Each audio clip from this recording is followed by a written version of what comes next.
Good morning, top of the morning. How you guys doing this morning? Thank you for tuning in to my channel, Regina So Section 8 Hood. And I'm here today. I want to let you know a little bit about when you're on Section 8 and you don't need to be fucking with your neighbors. Like, your neighbors can cause a lot of problems when you're on Section 8. Like, they keep up a lot of shit. Okay, I want to talk about when I stayed right here. Can you see it? I stayed right here. Now, on this side, a friend of mine, she stayed right here. And that's what the fuck we finna talk about.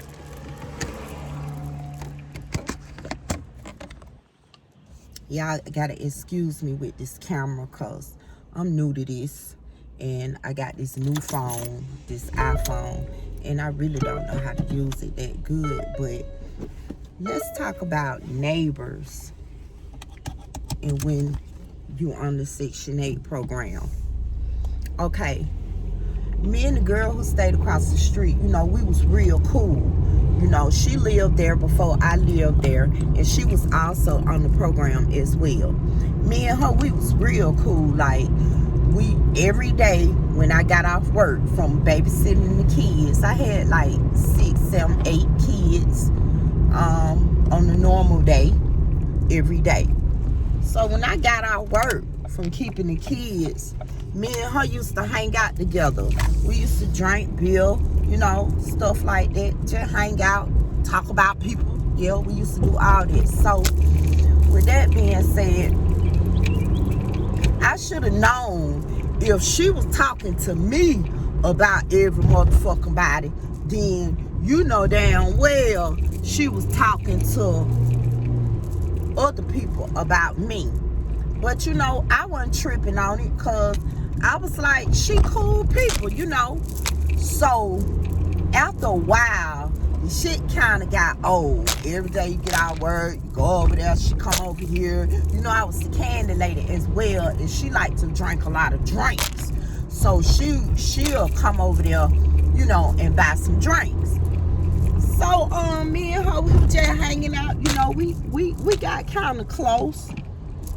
We got kind of close, and we was hanging out and shit. We was going to parties and barbecues and stuff together. I even had a party and invited her. So we was hanging out and shit, And this dude, he had came up to me one day because I had started slacking off because she was the kind of person where she get up drinking a beer. She had to have a beer all day long, back and forth, to the store, getting a beer. Every time somebody come over her house, they knew to bring a motherfucker beer. Me and the bang ain't working today, but whatever. They knew to bring a motherfucking bill because they knew she liked the bill. It didn't matter what kind of motherfucking bill, as long as it was a bill. And she used to do drugs. Now, I ain't used to do no goddamn drugs. I ain't with the crack and the cocaine and stuff. But yeah, she used to do crack and she used to snort powder and stuff. And so by me not being on that level, and that's some shit that I didn't do, I kind of gradually eased up off for her, stop hanging around her as much, when the kids leave, I get the fuck on, or I just stay over there on my porch or at my house, and chill. So, god damn it, one day a friend of mine, 2 people had told me that she had been talking about me, but I wasn't paying no attention because, a lot of people get jealous of relationships that you have with other people. So I wasn't studying that shit. I want you to hang on in there to the end because it's going to trip you out. So I wasn't studying that shit, because people talk. That's what they do. They keep their life going. They talk. So, god damn it, another person came up to me and told me, pulled me to the side, said, Regina. I was like, what's up? His name Chuck. Now, I've been knowing Chuck ever since, goddamn, my daughter was like, my youngest daughter was like, I'm gonna say 9 months old. I met Chuck at this temp service job where we was working on Fulton Industrial. So Chuck pulled me to the side. He was like, Regina, he said, Bert be talking about you like a dog, man. Said, you need to stop fucking with her, cause she be talking about you like a dog. So I ain't never get into what she say and all that shit, cause you know that really don't mean nothing to me about what a motherfucker say about me, cause I am me. So anyway, he was just saying you need to stop hanging around her, cause she be talking about you. So I should have got down, listen to what he was saying and to heed to what he was saying. But once again, I didn't. Let me tell you something. One day, me and a friend of mine and a dude that I had dated in the past, we was sitting on my porch.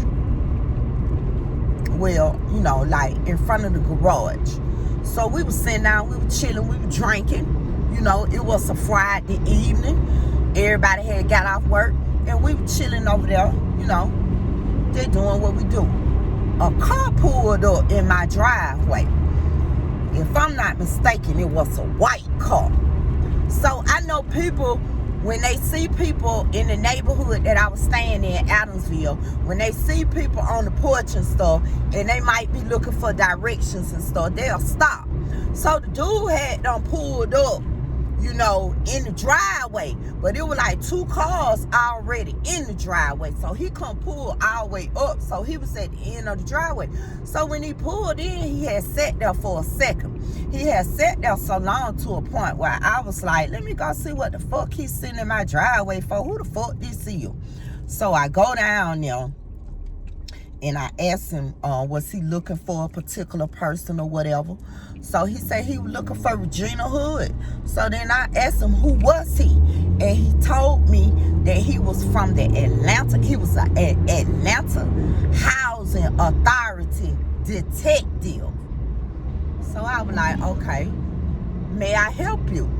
So he would say, somebody reported such. So I was like, wait a minute, hold on. So I had company, right? And I told my company to leave. So they was asking me what was going on. So I told them, I said, this dude from the housing authority, I said, I don't know what's going on but I'm finna talk to him and see what's really happening. So they left. And when they let me tell you something about people. They really don't give a fuck.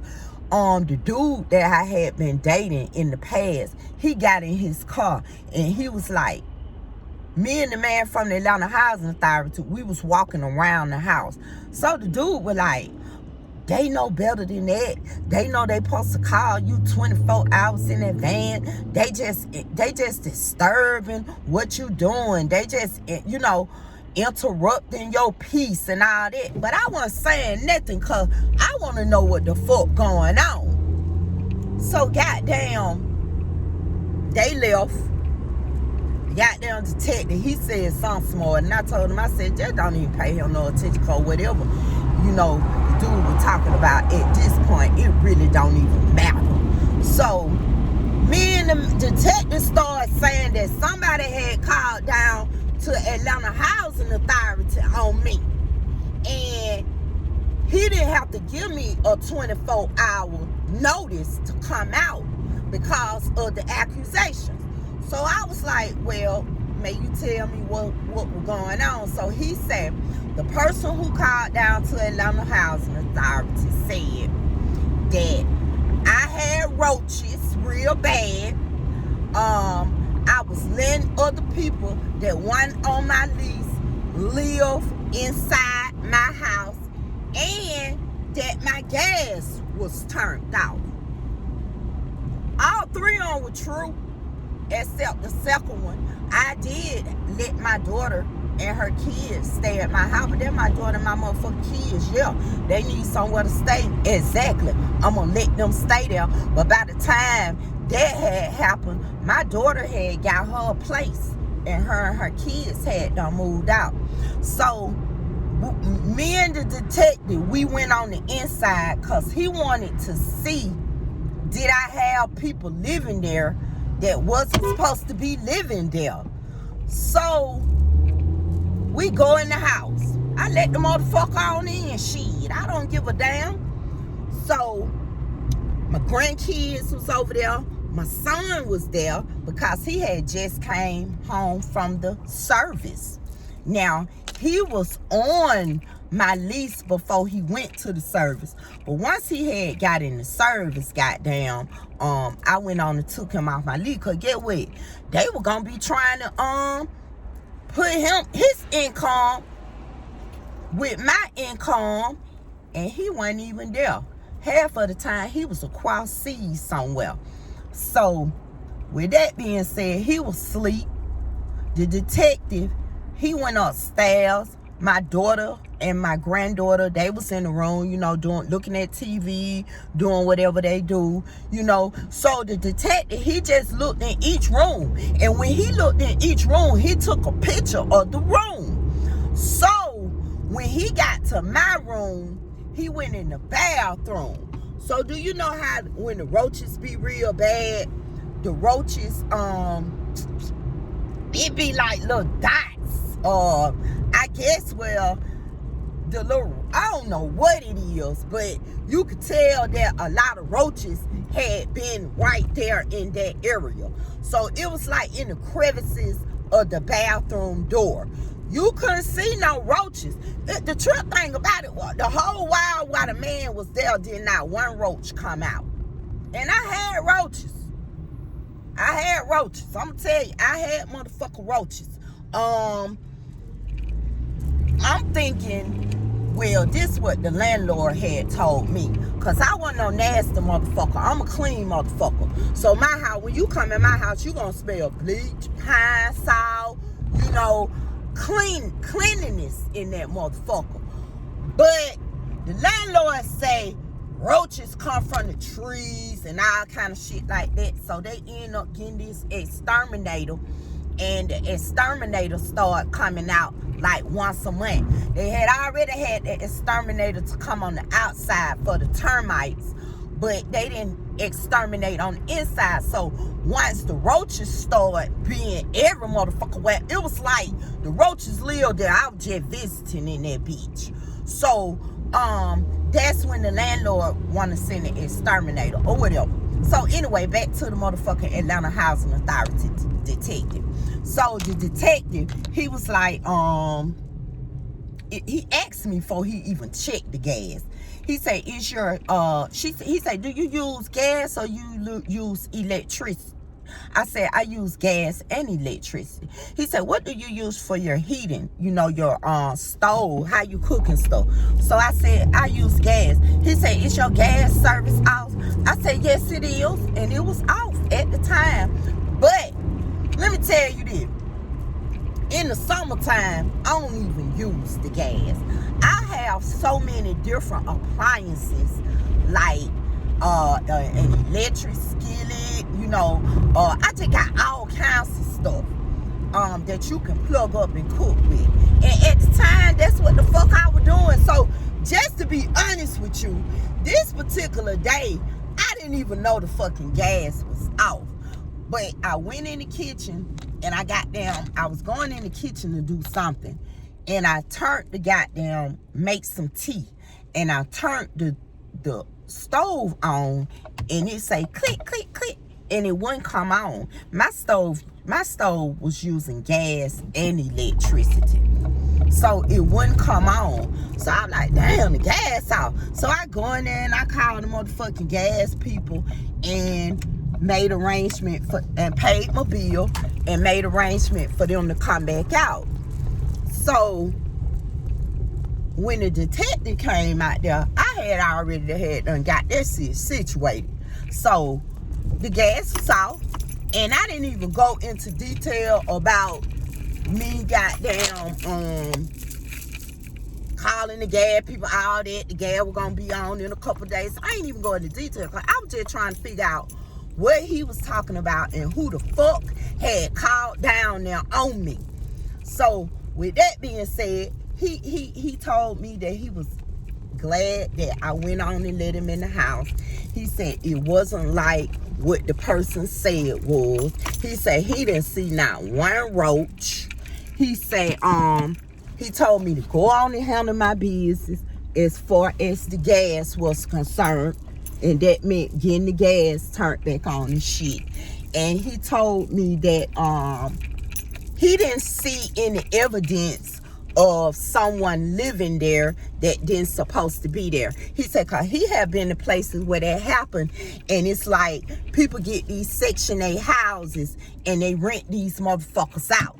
They get them and they rent out rooms to where a point. He said he went somewhere and they were renting out the rooms, and each motherfucking room had a number on the door. Let's say 24, 25, and 26. So by me not having all that going on, he felt like it wasn't nobody staying there that didn't supposed to stay there. And I had to end up going down to the Atlanta Housing Authority, man. It wasn't even Atlanta Housing Authority downtown. I ended up going somewhere else. They sent me somewhere else. So when I get to the place, I catch an Uber there. When I get to the place, I call my daughter so she can come and pick me up.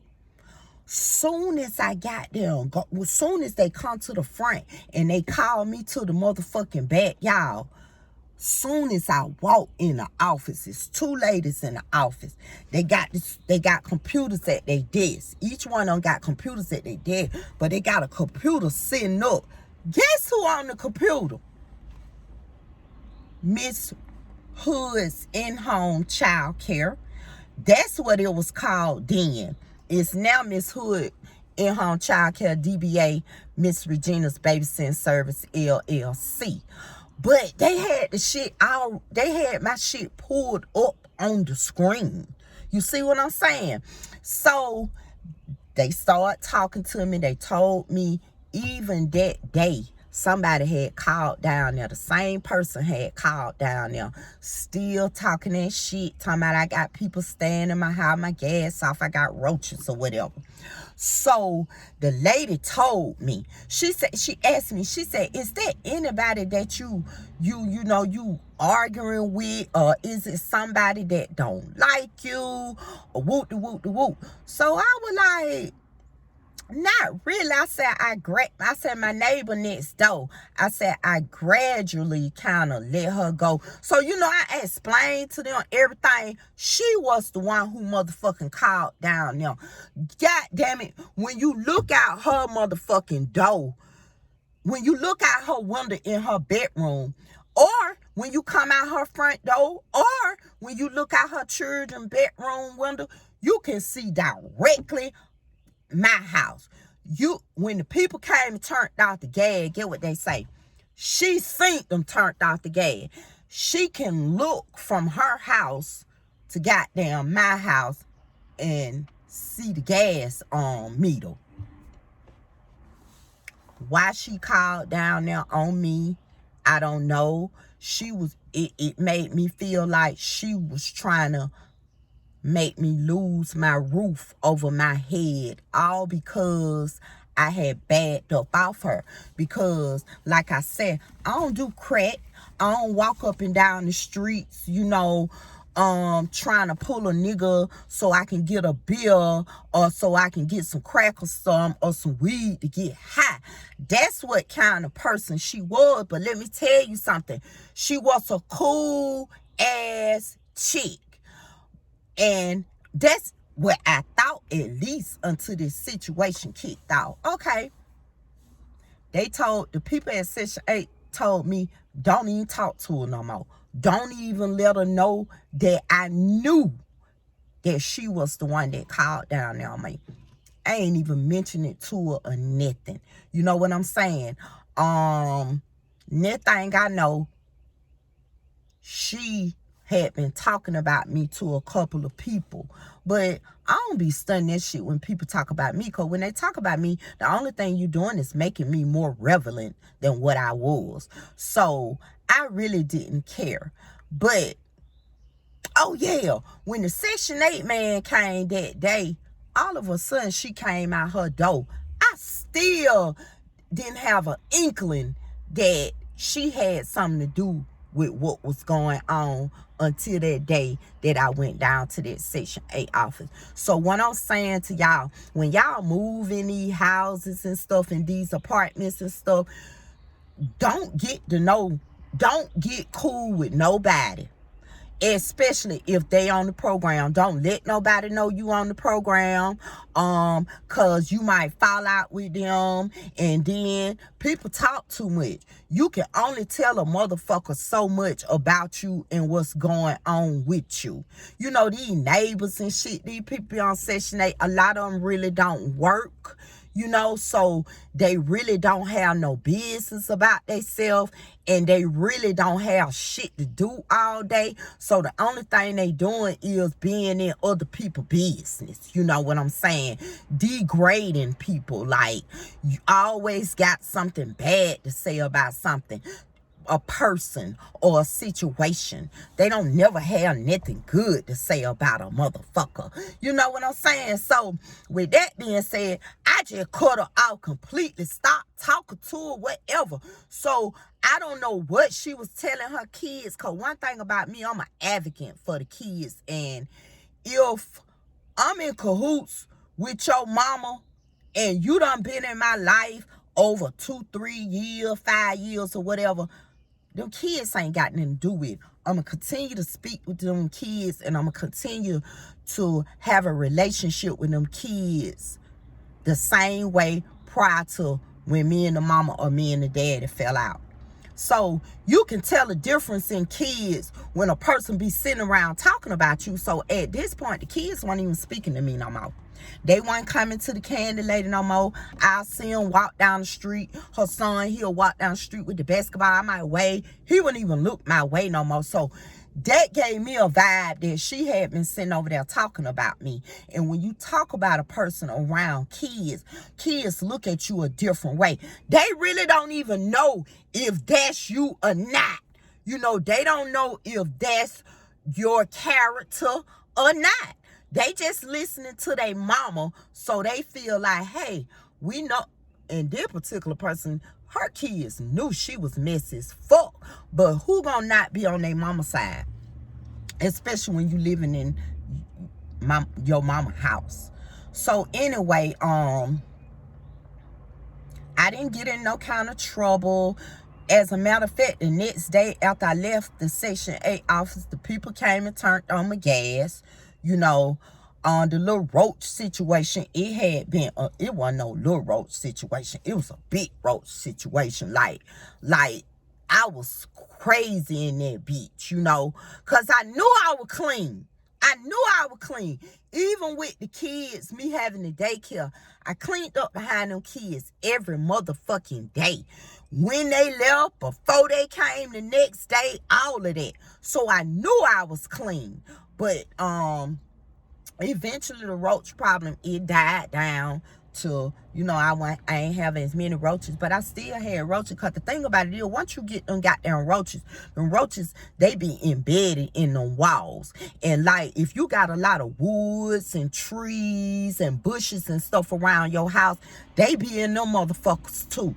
So it's kind of hard to get rid of motherfucking roaches, motherfucking ants. I had ants. I had them granddaddy spiders.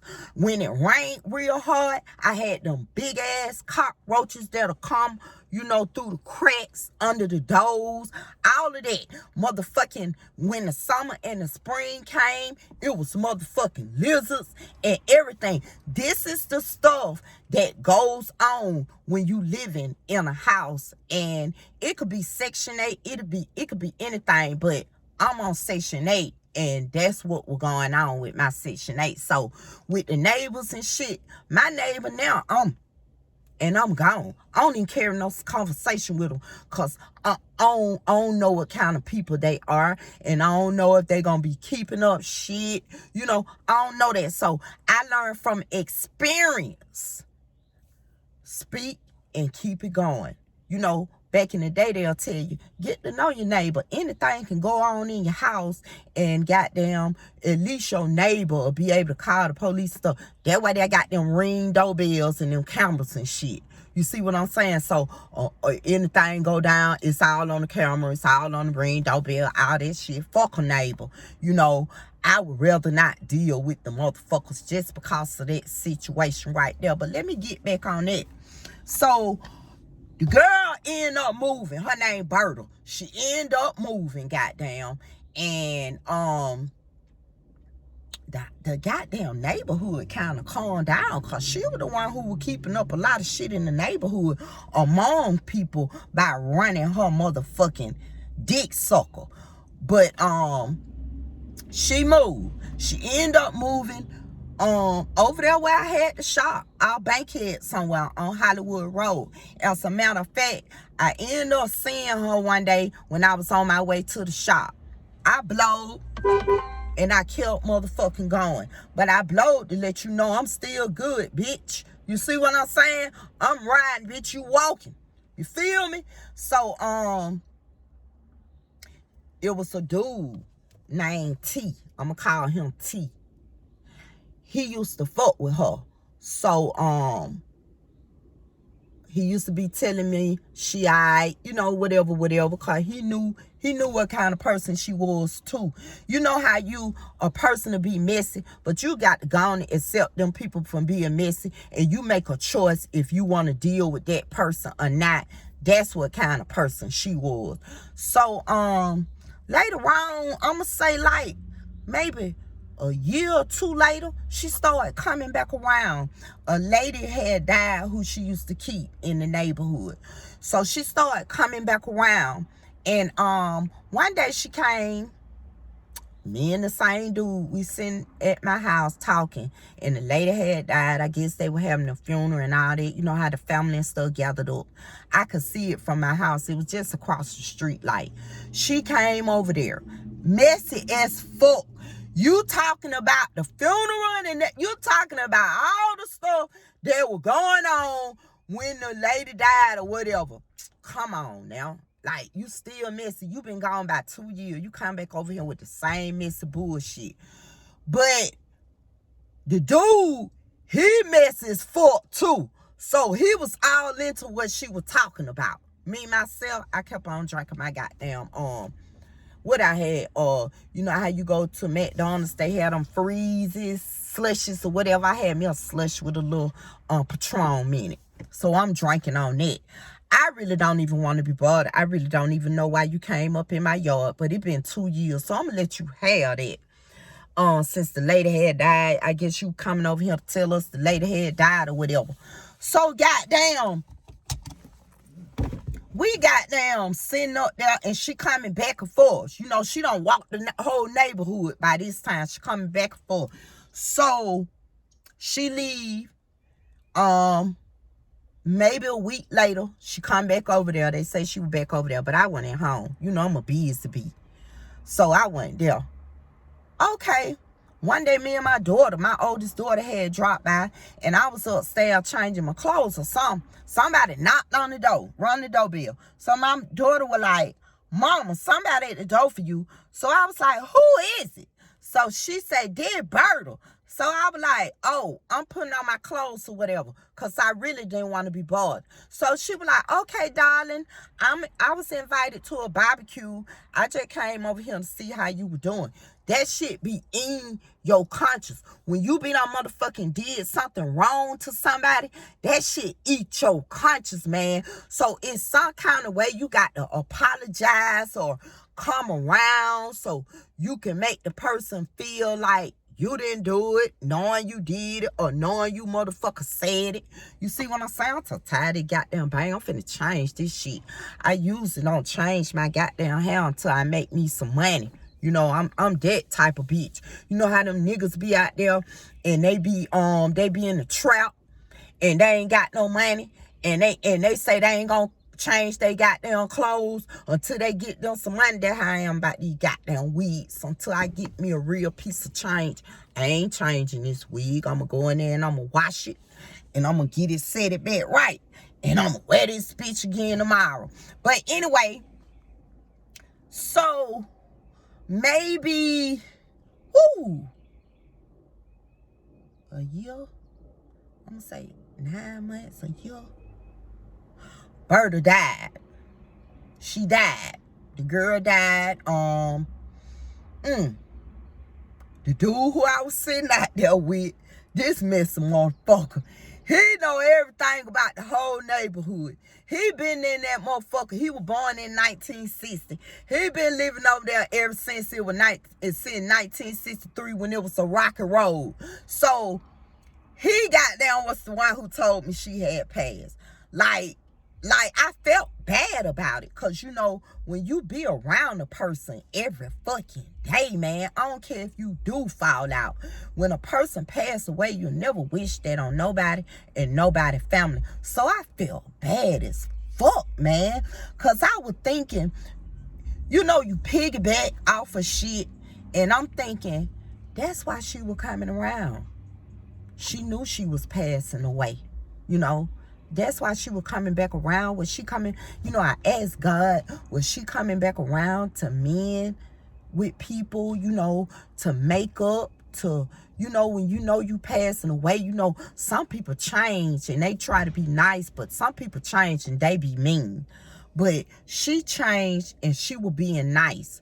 And come to find out, she had a heart problem. And when the doctor told her she had a heart problem, she started walking. She was always walking, though, but it was the extra walking for me. See, they used to fuck with me because I used to speed walk around the whole goddamn community.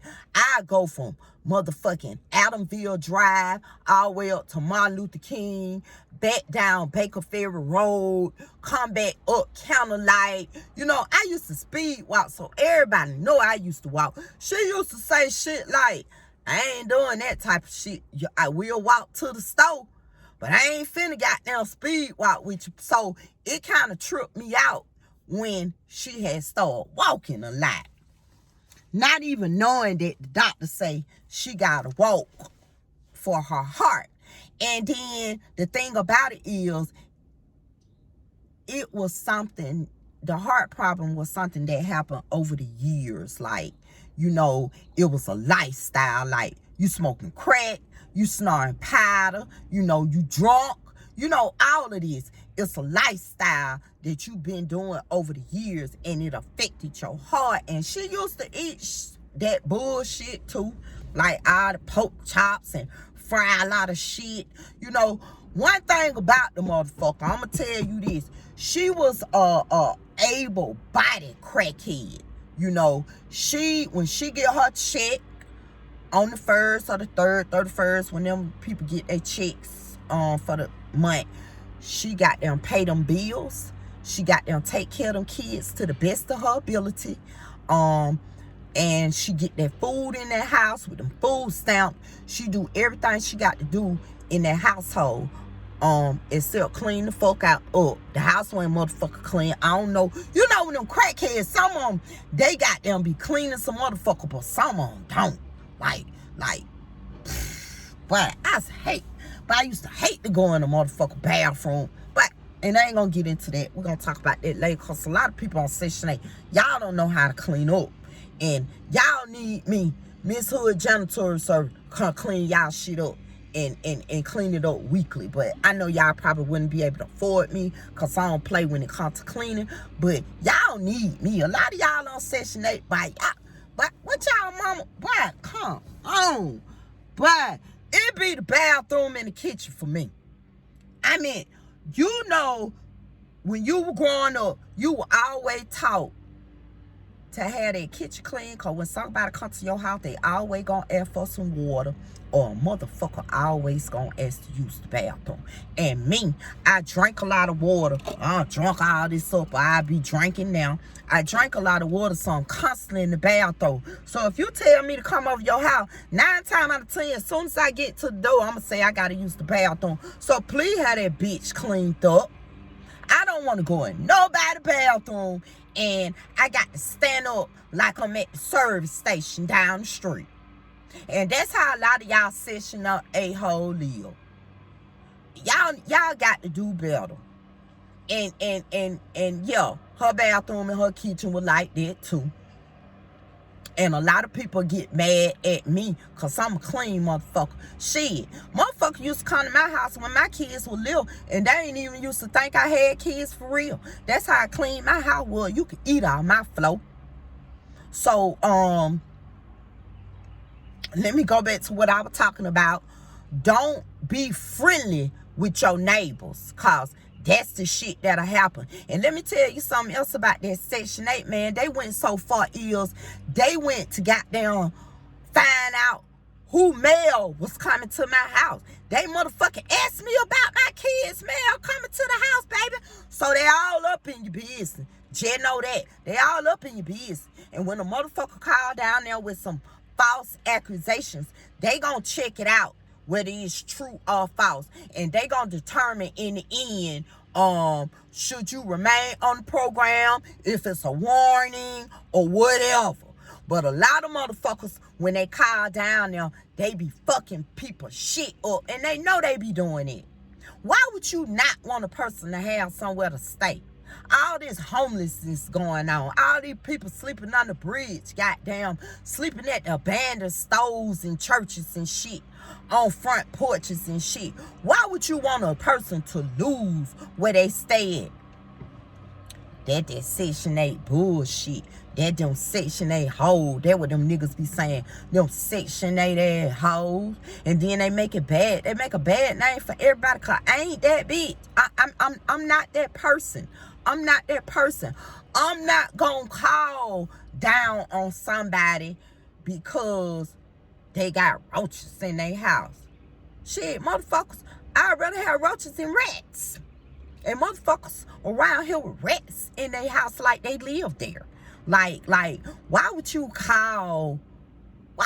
even do that? Like, what have a person and I don't be doing that to nobody, but maybe back in the day when I was young, when I ain't know no better. But boy, when I started having kids and I had to woman up and put them goddamn, what they say, them grown folk draws on, I would never, ever jeopardize where a motherfucker gotta stay.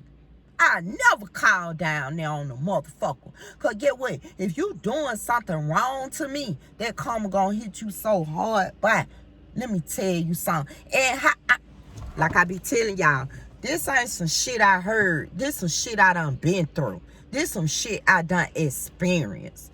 That karma ain't no joke, baby. That karma ain't no joke. And you can repent all you want to after you do something wrong to a person. And God, yeah, he gonna forgive you, but get what? Boy, he gonna take you through it. He gonna take you through it. And I know it. I done experienced it. He gonna take you through it, baby. Because you ain't even had no business doing nobody like that. Like, suppose I would have called down them and told them people that she had somebody staying with her and was actually living with her, paying rent and every motherfucker thing. But why would I do that?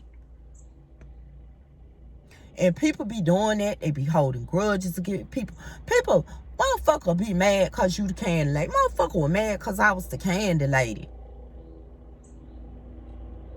Motherfucker, why? Like, what? Bitch, my gas out, yours on. You told the electric, your shit on, my gas off. But why is it so much a concern to you? So, my point exactly. My point is exactly, just messy. Just ain't got nothing else to do throughout the day. So with that being said, you want some shit to jump out, something to pop out, but you want it to be a negative pop out toward a neighbor, toward a person that been there for you, toward everything.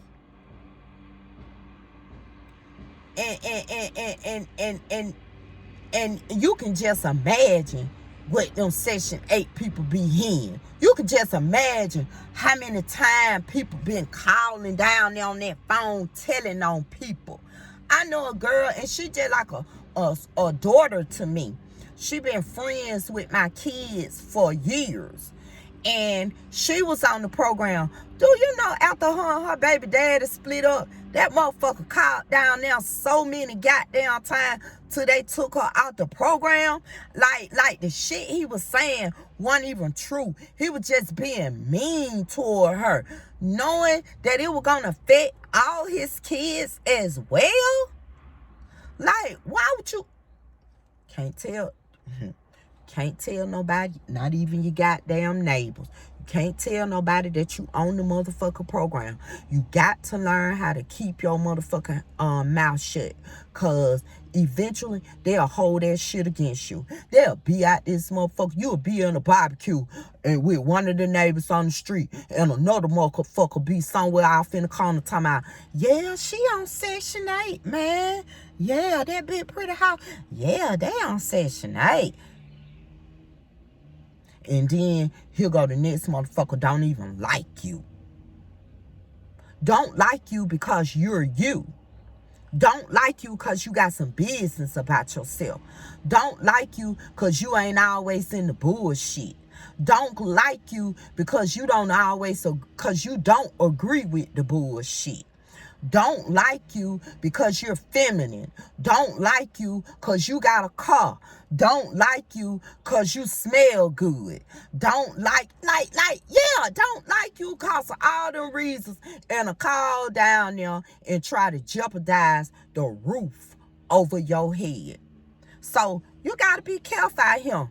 You got to be careful, and you got to stop fucking with people that really ain't fucking with you and ain't on your level. Because as I think about it,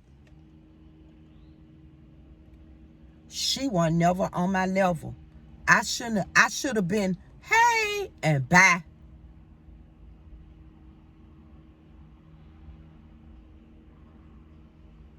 So when y'all get out here and y'all get on this program, you got to look out for your neighbors. You got to really don't even want to fuck with your neighbors. And get what? They tell you this type of shit in the mean. When you go to the mean, they tell you that people will do dumb shit like this to jeopardize people's roof over their head.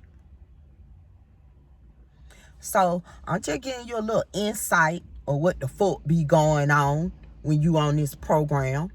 And that'll determine all y'all out here talking about y'all want to get on the Section 8 and this, that, and the other. And so it ain't all what you think it is. It's really like one of them, I'm going to get in here for 5 years and I'm going to get out. I'm going to get in here for 5 years. I'm going to get my money and I'm going to get out. I'm going to get in here for 5 years and I'm going to goddamn build up my business, build up my clientele, and then I'm going to get off. That's the mentality. It's a stepping stone. You remember how they used to say when you get a based on income apartment or when you move to the projects? It's a stepping stone, so it's a stepping stone, bruh. Don't be on it 10, 15 years like me and you ain't goddamn did like you supposed to have done. Don't get on it and fuck with it. Like where I stayed at, I'm on Section 8 right here. She was on Section 8 across the street. Across the street from her, the people was on Section 8. The people next door to them was on Section 8. So it was like we was a Section 8 block. We was a Section 8 circle in that motherfucker. And that's another thing. You can't fuck with everybody. And it was one person. It was one person out of them 1, 2, 3 people that lived over there on the program that I really fought with. And her name was T. She was the coolest motherfucker it was. And she was young, like 36, something like that. But she had like 5, 6 kids. And they used to hit my door, buying that can and them tater chips. And she was so goddamn cool, man. I give her a Christmas present. She don't even know a present coming. So she was the only one. The only one who act like they have a little sense around that motherfucker. The rest of them motherfuckers, they weren't doing that but keeping up shit. And then when a person going from this house to this house to this house to that house, you in everybody's house around the whole community. You a shit starter. So you can't fuck with them type of people. And that was type of person my neighbor was. But you know what? May she rest in peace. And I'm about to get off this beach. Y'all have a blessed day.